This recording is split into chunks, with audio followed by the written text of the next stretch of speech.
to be keeping it sassy and talking about revenue and sustainable profit and growth. Joined by Kyle Coleman, who's the SVP at Clari. Kyle, do you want to give us a bit of background about yourself? Sure, yeah. So, hello everybody. My name is Kyle. I lead the marketing team at Clari. It's my second real foray in SaaS technology. My first was back in 2013. I was the sixth employee at a business intelligence company called Looker. Built that team, the SDR team in particular, up to about 70 people globally. Looker was acquired for $2.5 billion by Google back in 2019. That was the same year I jumped over to Clari, and over my 3.5 or so years, took over demand gen, took over customer marketing, and now I lead all of marketing. So I'm very happy to be here. And what do you do as day-to-day part of your role? Oh man. So I lead our SDR team. I lead our demand gen, customer marketing, product marketing, as well as what we call revenue excellence, which is competitive and value engineering, as well as enablement. So a pretty wide umbrella for a marketing organization. Yeah. You're a big advocate for run revenue? Yes. So one of the taglines that we are running with is run revenue. And when people ask, what does Clari do? There's a short way to answer that, and then there's a longer way to answer it. And I'll give you both. What Clari does is we are a revenue platform. That is the shortest possible answer I could give you. The longest possible answer I could give you is much more narrative-based. And for the founders in the room, really important to have this kind of story about the market gap that your solution is solving. So the way that we think about this is that most CEOs have a hard time answering the most important question in business. Are we going to meet, beat, or miss on revenue? Revenue is the most important business process, and yet the tools that teams have are 3 decades old. They're trying to run revenue out of spreadsheets and CRM and business intelligence tools, and the problem is that none of these tools were purpose-built to run revenue. And what that causes is the biggest problem for leaders that is hiding in plain sight. It's this problem that we call revenue leak. There was a study done by Boston Consulting Group that showed that revenue leak is causing $2 trillion of revenue loss every year. $2 trillion. And our own internal data science team showed that the average company leaks 15% of its revenue every quarter. 15%. So what Clari does is it gives all of the high fidelity insight you need into the past. It gives you all of the information that you need into the present to act in real time so that you can identify and stop all the areas of revenue leak. And going forward, you can achieve what we call revenue precision with all the predictive insights and analytics that we have. So past, present, and future to solve all of your revenue leak, bring in 15% more every quarter. That's what Clari does.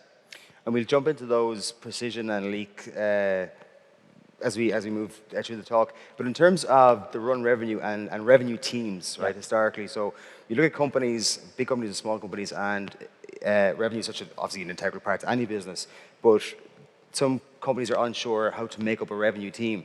Is that made up of accountants, marketing, execs, or salespeople? Yeah, it's a really good question, Richard. So what we found organically, just by the way that our customers were using our product, is that up to 50% of the employees at their companies are revenue critical. These are people that are involved in the revenue process in some way. Some of those people literally carry quota.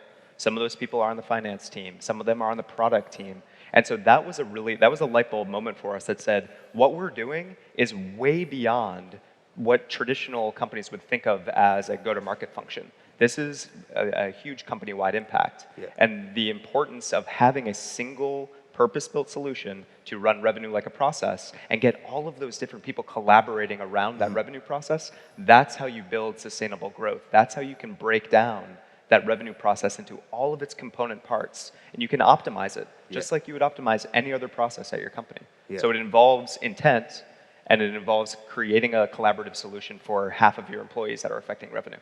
So for any young founders out there, or existing founders, make a mix of your revenue team is exactly what you're saying. Companies think of revenue as this arbitrary number that they look at, once a quarter or even once a week in sales forecast meetings. Yeah. As you said, it's so antiquated and so outdated. Why is there a lack of education there? And where can founders go to I don't know, like maybe upskill? Yeah. So it's not necessarily anybody's fault, Richard. The thing about it is that the tools that these people have are just antiquated. If you're trying to manage your revenue or if you're trying to forecast out of spreadsheets, almost by definition, the data that you're looking at is outdated. It's stale. It's not collaborative. It's not real time. And so part of the issue that founders have, that CEOs have, that CFOs have is they don't have a solution where they can go in real time and look at pipeline coverage and look at the deals that are slipping and look at the predictive analytics to know where they're going to end the quarter and next quarter. And so that's why having a solution that is truly built to run revenue and to understand all of the different areas that make it up is critical for company success these days. And you mentioned past, present, and future. So tell me about what's your advice to startup founders to mitigate maybe revenue leakage? It depends on litany of factors. There could be a million different things going on at your company, but one of the main things that Clari helps our customers do, and one of the focus areas that a lot of our customers have, is around slip deals. Okay. These are deals that they were committed to close this quarter, and for one reason or another, they did not.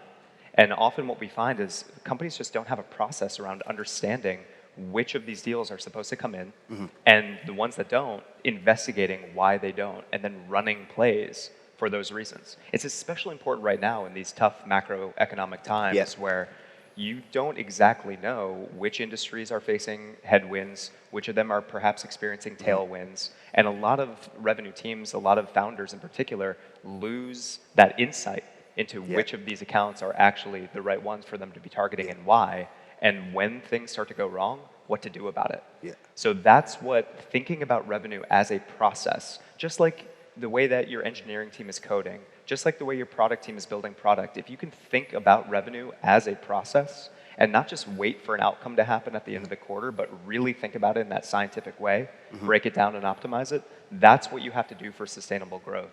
I was talking, sorry, this is a long answer. I was talking to hear you, not me, so. Yeah, fair enough. I was talking to a panel of people earlier today, and they were asking, what do we need to do to weather the macroeconomic storm? A lot of the founders certainly that are here are bootstrapped or early stage, and the advice, it's not rocket science, but the advice that I gave them is understand which of your industries that you sell to are experiencing some sort of tailwind right now, or at the very least are not experiencing a headwind. And if you can orient your top of funnel machinery toward those accounts, toward those industries, you're going to set your revenue team up for success. Most companies are not doing this level of inspection. They're not doing this level of analysis to really go and look at their current opportunities. Which of our deals are closing? Which of them are moving through the funnel? Which ones are slipping? And understand all of those things to orient toward the ones that are actually have a chance of turning into revenue. So like this process of revenue it's before the opportunity ever gets created.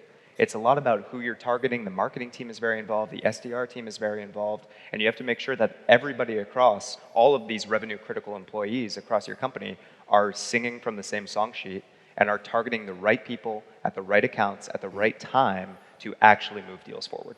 And is that where the collaboration and governance element comes into play? Precisely. So at Clari, we talk a lot about revenue collaboration and revenue governance. Collaboration, we've already talked about. Getting all of these revenue critical employees using the same system that's real time, that gives the predictive insights about the future, that allows the vision into the past. But it's also about governance.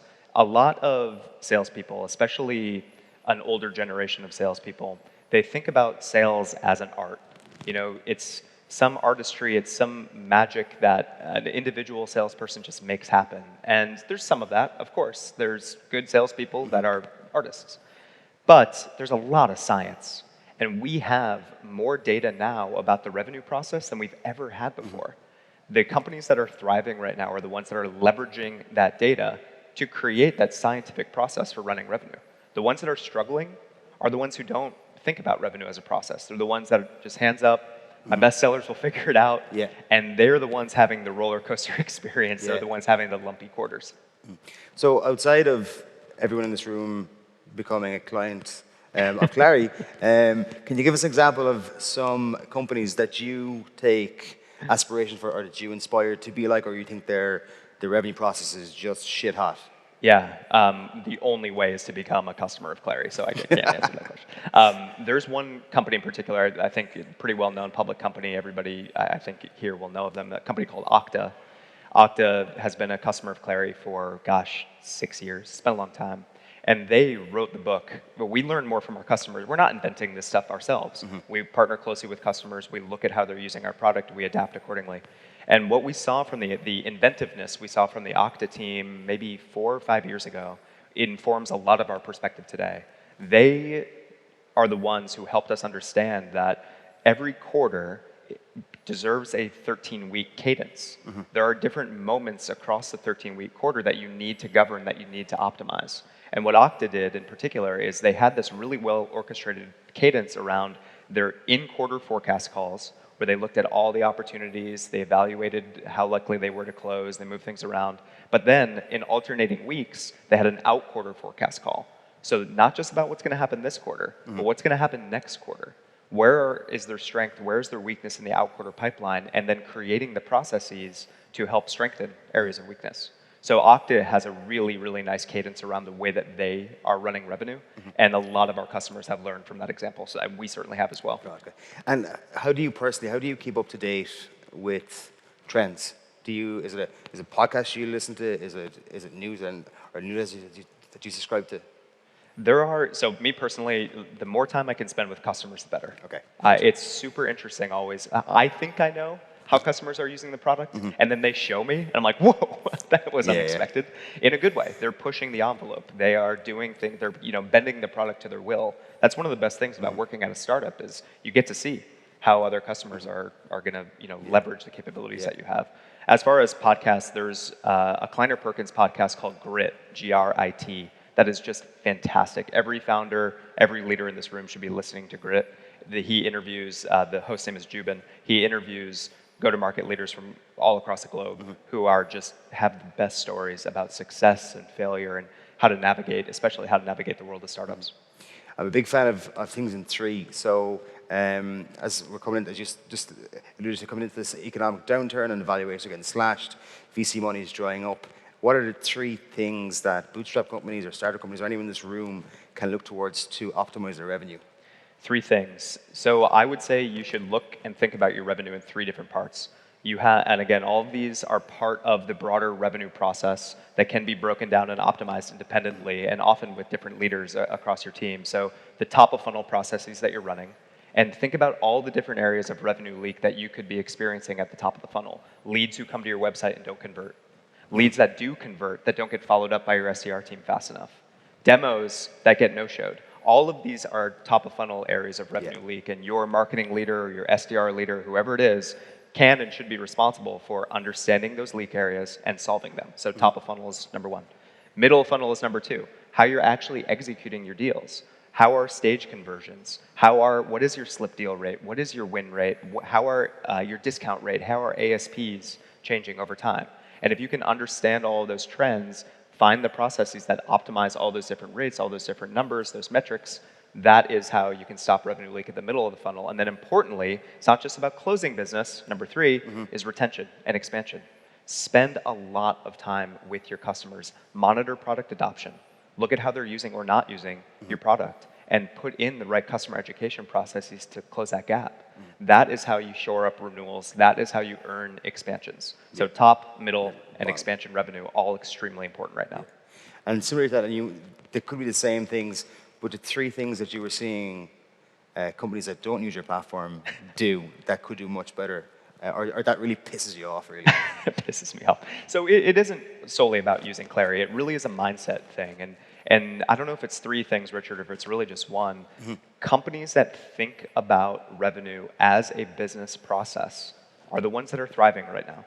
And companies that don't, that are just hands-off, hoping, fingers crossed, and a lot of founders, especially founders that are more engineering focused, will kind of take their eye off the prize to a certain extent and just hope that leadership can figure it out.